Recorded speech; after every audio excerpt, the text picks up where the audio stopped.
Hey everybody, it's for Bravo, and today I'm going to walk you through how to make a fat future bass saw. Now, right off the bat, I left the presets to the saw in the description, so you can go and download that right now. But a lot of the sound is layering, different layering, and processing. And I just give you the high-end saw in the preset pack, so I encourage you all to stick around and check out the processing.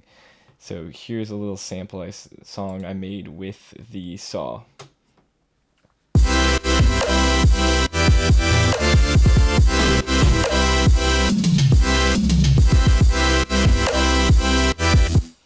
Okay, so we are gonna dive right into it. I'm gonna start with a initialize patch in Silent, and this noise is a pretty simple noise to make. Right off the bat, we're gonna go to the first oscillator. We're going to make this 8 voices.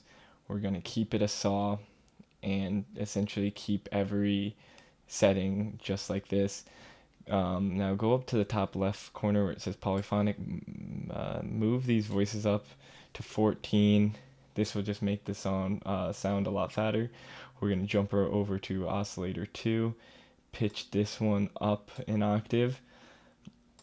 We're going to turn this into a saw as well. Turn the voices up to 8 also. And we're going to turn the volume down to about 75% and then detune it a little bit. This is just a preference. You can mess around with these settings that you'd like. So let's hear how that sounds. Oh, it is not armed. Oops. Okay, so we're already getting a saw-like sound. A little tip, what I like to do, I like to bump up the attack a little bit. It gives it a little bit of movement when you hit the keys. You don't have as strong as an attack, but the sound's going to be sidechained anyways, which you'll see soon, so it doesn't necessarily matter. And that's essentially it for the part A of it. Now we're going to jump over to part B. The only thing I do is put in some noise. So in oscillator B, put in noise. Only one voice is fine, and we're going to turn the volume way down.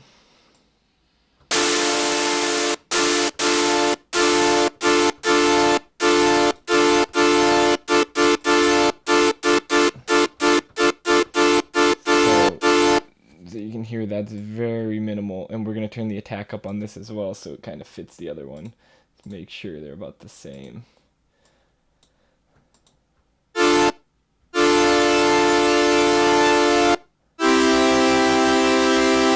Now the white noise is incredibly subtle, but if we turn it off,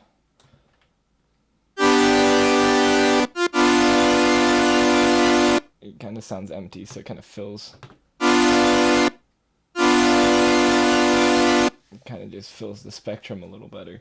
So that's really all we're going to do for the sound. I have 2 saws that I'm going to link in the description that you can download, but now we're going to go into the processing, which this is where it really makes the sound. So this is what we have right now.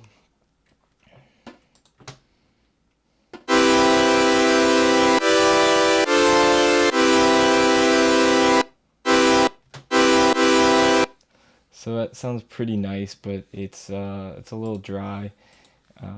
So right off the bat, we're going to go and sidechain it. So I'm using the compressor in Ableton, but you can use any sidechain plugin, LFO tool, Nicky Romero Kickstart. So I'm going to find the kick.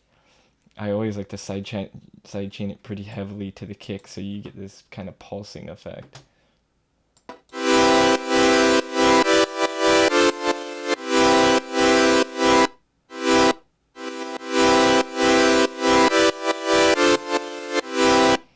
So that makes it sound a little more energetic.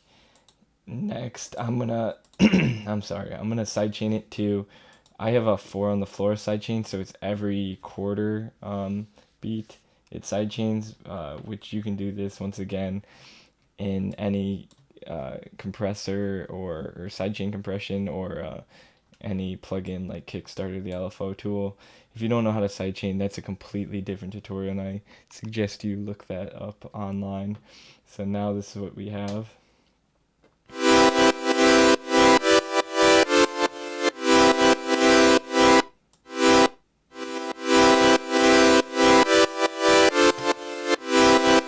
You're probably going to want to make the 4 on the floor sidechain a little more subtle, just because it's every 4 beat, and you don't necessarily need every 4 note.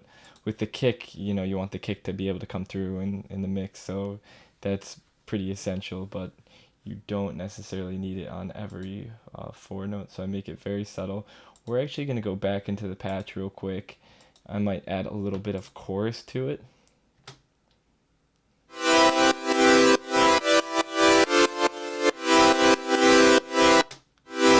Okay, that made it just a little bit wider.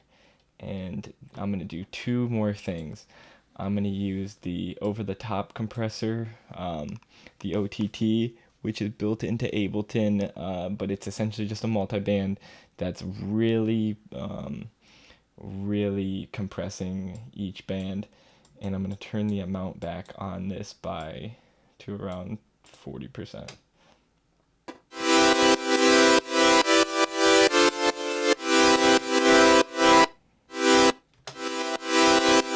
And another thing I'm going to do with this, I'm going to crank up the highs a little bit.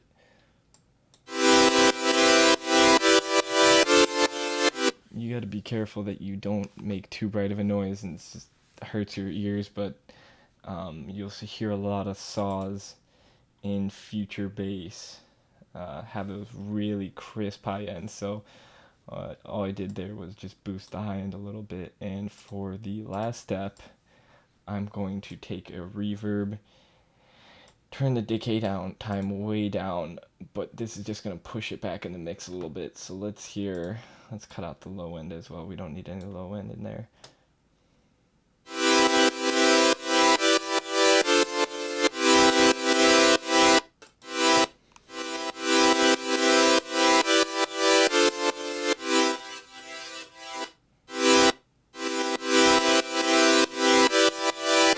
Very subtle, but subtle. Pushing it back in the mix lets these drums kind of sit on top of it, and with future bass, the drums kind of drive the song. So we are going to now listen to the saw that I made and see how it sounds with the track.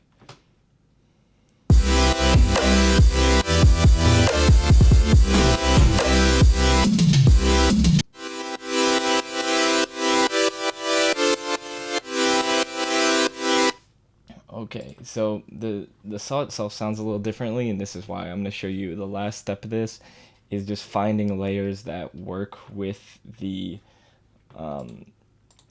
saw. So here we have I just took the bass notes of each chord, so it depends on your chord, but mine was C, E, D, and then C again. And I put them an octave down, and the preset I used is actually just one of the ones that comes with the silent bank. It is this sound.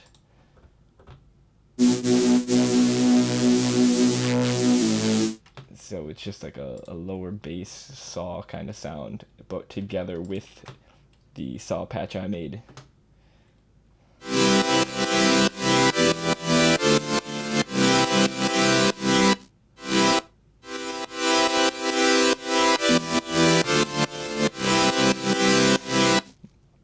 So that just really gives you that thicker sound to give you a more full sounding synth. And the final layer I added to that was just a simple sine wave. So nothing but one voice, sine wave in silent. And I put this underneath the saw, doing the same notes as the mid bass that I had, but an octave lower. So this is what we have.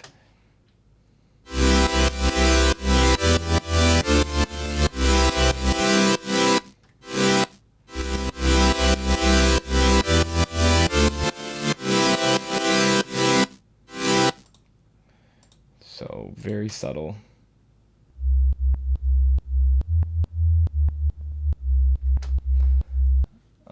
if you don't have headphones or nice speakers, this might be hard to hear, but it adds a lot of power to your sound.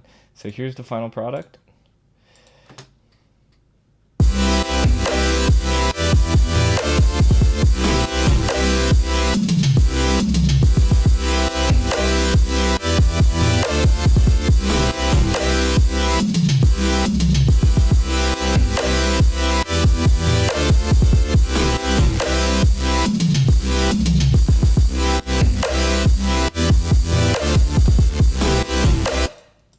So I think that sounds pretty big, pretty fat. So that's the tutorial. The main point of this tutorial is that it's not necessarily the patch that makes a fat saw.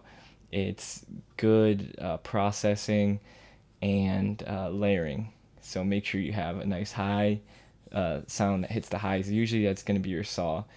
And then a mid bass underneath that, and then a sub bass underneath that. And with proper EQing, you can make it sound pretty good. I'm not going to go into EQing right now because that's a whole different tutorial.